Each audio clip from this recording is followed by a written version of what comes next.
Okay, so if you're planning to buy a car in Taiwan, there's a couple of things that you need to know. First of all, you should learn about the road rules a little bit. There's a couple of rules and things here that you might not be familiar with, of course. And then Taiwan is very much a pay-it-forward kind of driving society. You know, today you cut someone off and tomorrow someone is going to cut you off. There is very little road rage here, in my opinion. So just nice and calm, you know, it's not a big deal. Let someone cut you off. Tomorrow someone else is going to let you cut them off, so it's all good. But that's not really what I want to talk about.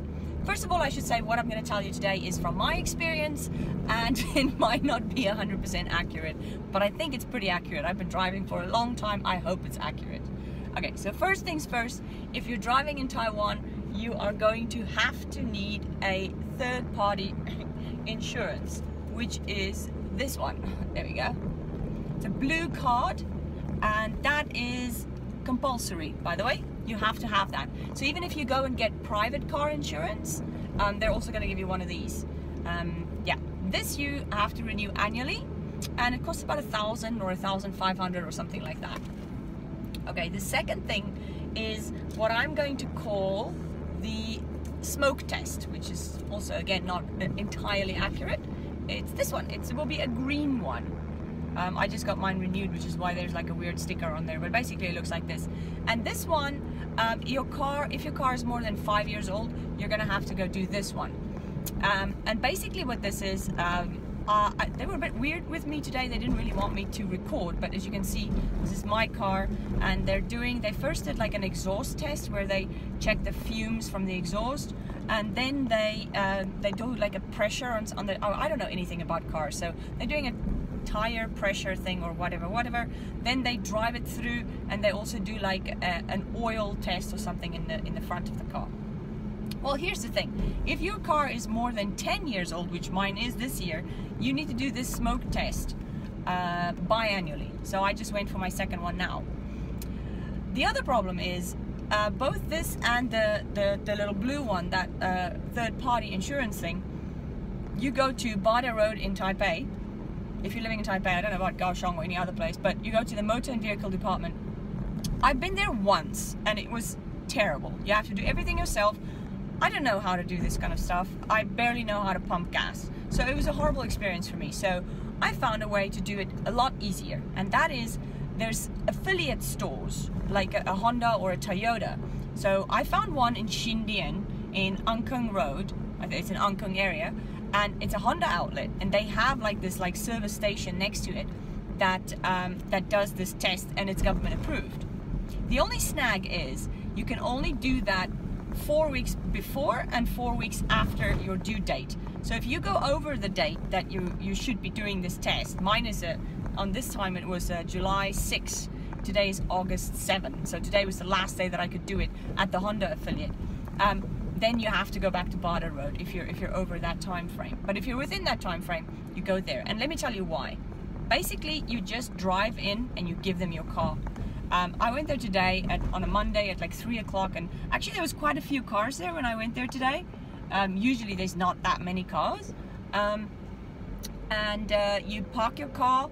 When you get in front to the test service area, you just stop your car there, put it in park, you leave it running with the keys in, and you go around and you go to the little paying booth next to it, and you give her that little blue card and the green card.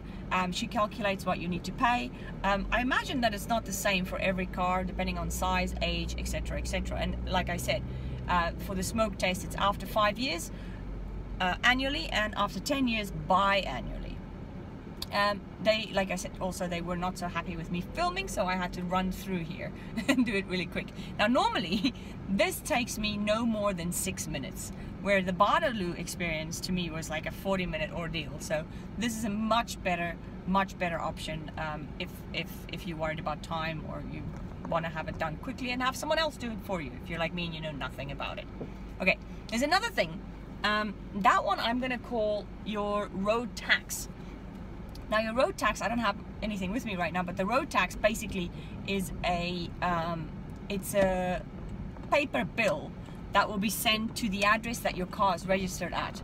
And that paper bill will have your car registration on. You take that to 7-Eleven or wherever and you pay for it. It's going to be like 4,000 to 12,000 depending on your age of your car, etc., etc.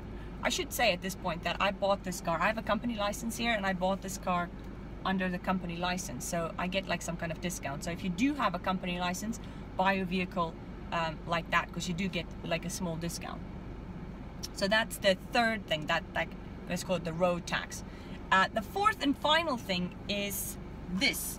I just have mine on my keys, and it's a bit faded, but basically this is an e-tag. Well, this is like a little, it's like a little deposit card. There's a chip or something in here that keeps your deposit. I got mine a very long time ago, so I'm not 100% sure where you would get that today, but I heard that you can get this at gas stations. You should be able to get this from your mechanic or maybe the car dealer or whatever.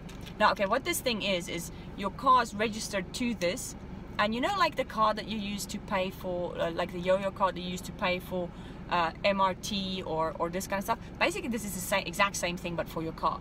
If you go on any freeway or expressway or anything like that, there's like little tags on the road. Your car goes through, it tags your registration, and it will deduct this from your account. So I just, every once in a while, when I remember, every 3 months or whatever, I go to 7-Eleven, I give them this and I say I want to add money. They can check the balance for me and I put some money on it, and then you're good to go again. If you're driving without this, or if you're driving where there's no more money in this, no more debit in this, or credit in this, you kind of get a fine. You still pay the amount that you're supposed to pay, but they add some little bit of money. I mean, it's not a lot. It's like $30 or $40. But anyway, so first things, the blue card you need, and you need to do the smoke after 5 years. You need an e-tag, and you're also gonna get that that bill that's sent to your house, the road tax thing, and I'm pretty sure that's also got to do with the age of your car. So if you wanted to have a new car and you needed an excuse, well, this is one. The road tax will be cheaper, you know. Might as well go get that new car.